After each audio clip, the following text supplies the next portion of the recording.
The duration of a career? Unknowable. To get to the very, very top, you have to be extremely special.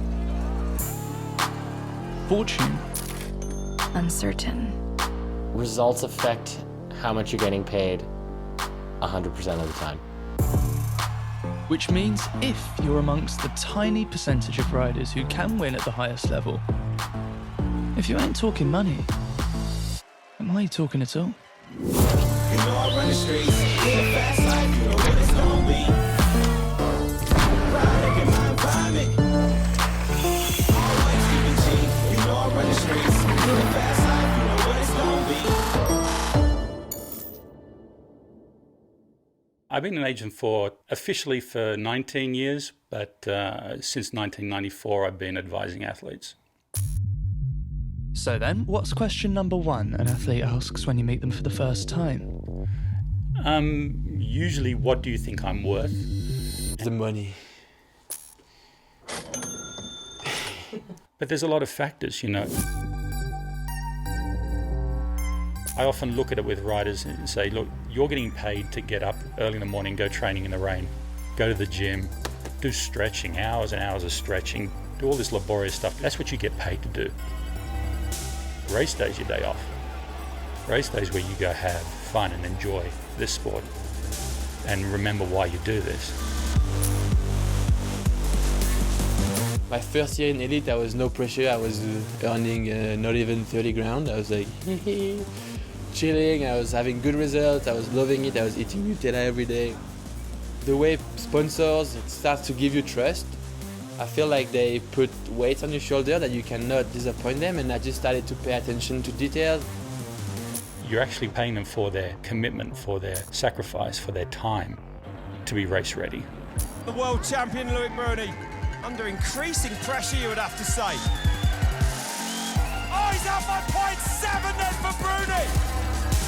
He knows Piron is coming just 97 points his lead in this overall World Cup standing at the moment. Good power down the line, then Bruni goes fastest! You don't get to be a three-time world champion like Loic Bruni unless you've made a lot of sacrifices along the way. Do you think you've done enough today? Hey, I really think the top guys, especially Amaury, has more in store, so if I have good points, it's enough. The UCI Mountain Bike World Cup exists at the crossroads of risk and reward. And they're off then here in Val di Sole, Italy. So Pauline Ferrand before in the front. Kate Courtney right in there as well. Third row back, so coming forwards nicely, right where she needs to be.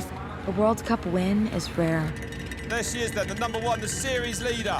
A World Cup overall, absolutely exceptional.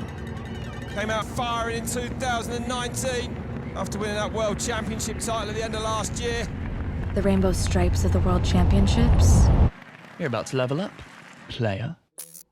It did, absolutely. I mean, being the world champion comes with a little bit more value, I think. A lot more.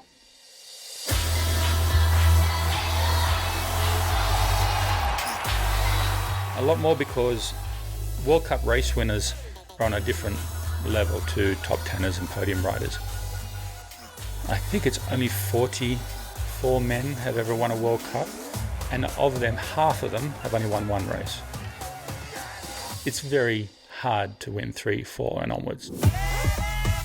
139 elite riders attempted to simply qualify for today's race. 12 in the field have previously claimed a World Cup downhill race. Only 6 have more than a single victory to their names. Once you've won one, you've proven that you might be the next guy to build and become a bit of an historic rider in the sports. Winning one race is always massive for a rider because it's a big achievement, but there's always people on the other side who don't really give you credit if you do it once only. And I've been there before. Anytime you win a race, it changes your profile in the sport. Winning a World Cup means you're in a club more exclusive than anything 50 Cent ever rapped about. The flow and show of the previous winners here today are textbook examples of meritocracy. A zone where talent, effort, and achievement equal dollars, pounds, and euros. G-Unit!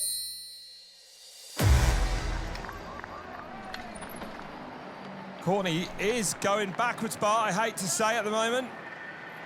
And Ferran Prevot to the front now. Wow. Starting to ride away from Jolanda Neff a little bit there. Perhaps struggled a little bit the last few laps of races, Pauline, this year.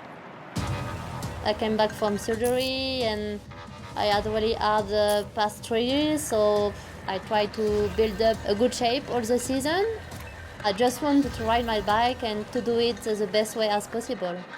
The last World Cup win, actually, back in 2015, the same year she became mountain bike world champion. I knew that if I'm happy in my head, it will be possible to be at the top of my sport again. Ferran Prevot back to Neff's 48 seconds. Definitely a big gap. Been a long time since we've really seen her in this form in mountain biking. For sure, riding and MTB is my passion, and yeah, even if I want to win money to survive, I also want to have my freedom. Priority in my contract is the environment. The staff that's on the team, the mechanic, how much time we have testing. Ensuring that I have what I need to race at the top level and to have the right people around me to help me do that. It's almost a balance of making as much money as you can, but also having product and a team around you that's good enough to be able to perform. They support me with the material, with bike, but I can do what I want. And for me, it's the most important, even if I win less money. Yeah, but that's another 100 grand, and that's another 100 grand I ain't going to get again. That's how I'd look at it. So you might go, yeah, I'll ride that piece of shit bike over there. That'll be all right, we'll get it working. Very often, you wouldn't. Quite a lot of the times, people don't test quite enough before changing teams or bike companies. If your equipment's not suited for you and you're not going to do well on it, then you're going to shortchange yourself, because by the time your contract's up, you're going to be worth a lot less as a rider. Silver medalist at the World Championships here in 2016, second here last year. It's what I've been working towards since I was 7 years old. Literally every life decision, every step of the way has been heavily guided towards trying to get one of these wins. And it will be all out. The confidence has returned for him after that brilliant third place in the Jay. Wow, 0.7 up for Greenland.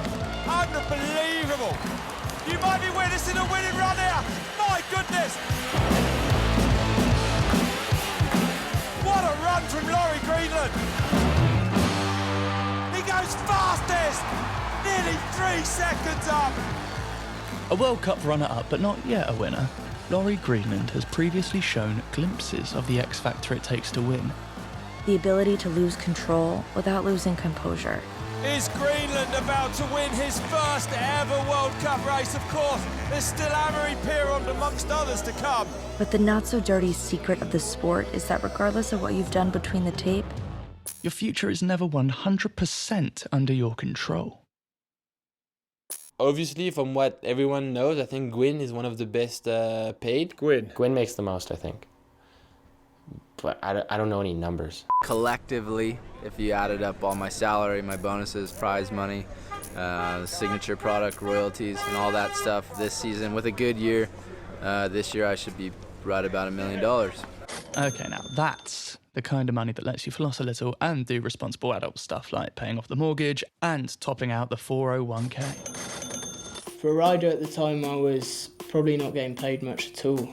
It was an eye-opener to what you can be paid. I honestly had no idea that was the case in downhill. But there's a lot of factors, you know. Aaron Gwyn is a multiple World Cup overall champion.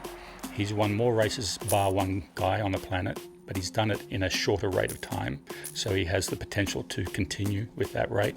He's an American, which is the biggest market for our sport. But I think Greg is well paid, and I think I'm one of the most paid. In the women's racing, Jolanda Neff. that gap is coming down now, Bart. Down to 27 seconds now. I would say Jolanda, Pauline Ferran Prevot.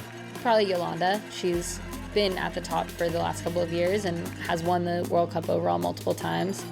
But look at that time, 14 seconds. Oh, well, the race is on to the line then. It's last lap time here. I'm curious, when it comes to World Cup XC, is it better to be the hunter or the hunted? I prefer to win. 10 seconds now. She's coming back and she knows she can get a lot of points for the overall.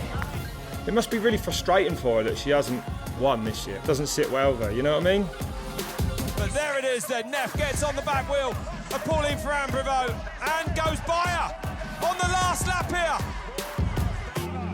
Ferrand-Prévot looking like she's going to have a go. Neff responded though. Oh, Ferrand-Prévot takes the lead then. And that is crucial at this stage. She's going to be the first into that descent bar. Neither of these riders have had a World Cup win this year. They're cranking it up, just this right-hander to go, and it's going to be a drag race to the finish line. Pauline Ferrand-Prévot starts to sprint, Neff is trying to go with her.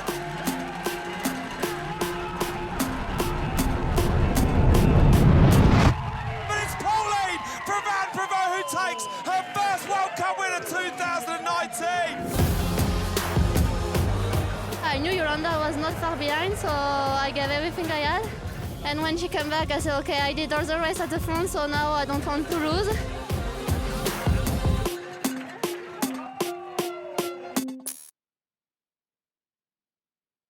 Pressure and performance have a lot to do with each other. Money is a byproduct, I think, of those two being successfully dealt with.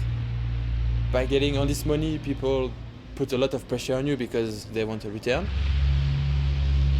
So they want good image, good results. And performance comes with all that. I like to have all these three things on my shoulders. But the last 3 years, when you get injured and stuff, it's when you feel it.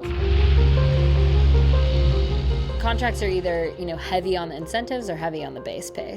Some contracts have performance clauses that are both positive and negative, so if you fail to achieve a certain ranking, your salary might be reduced for a reason outside of injury, of course. Kate Courtney there, Barb, over 5 minutes back. When I first started in the sport, my salary was incredibly low. The first year, I actually didn't even have a base salary, but it was all incentive based. This year we haven't had any new winners. Amaury was the last new winner. When he won, he was able to renegotiate his contract mid-term. He was able to say, look what I'm delivering, it's more than you expected, so let's renegotiate. Teams suddenly realise they've got a diamond in the rough. What are we going to do with this now? We better keep him. It comes down to this man, the winner here a year ago. This has to be the last threat to Greenland taking the win here this afternoon. Last big turn then for Amaury-Pierron, 63 kilometres an hour.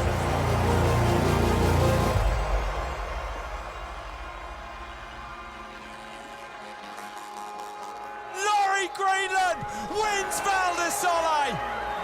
It's another British rider that takes his first ever World Cup win. If you're coming from the position of being a podium rider and now you're a race winner, you could do anything from 50 to 100% augmentation of your contract, so up to doubling it. Not to be overly dramatic, but leaving Val di Sole, the overall World Cup standings have become deeply personal. One racer's model scenario has become another athlete's bad dream. And with just 2 races left in the season, whether you're chasing points or chasing paper, now's the time to get your head around the difference between cost and value.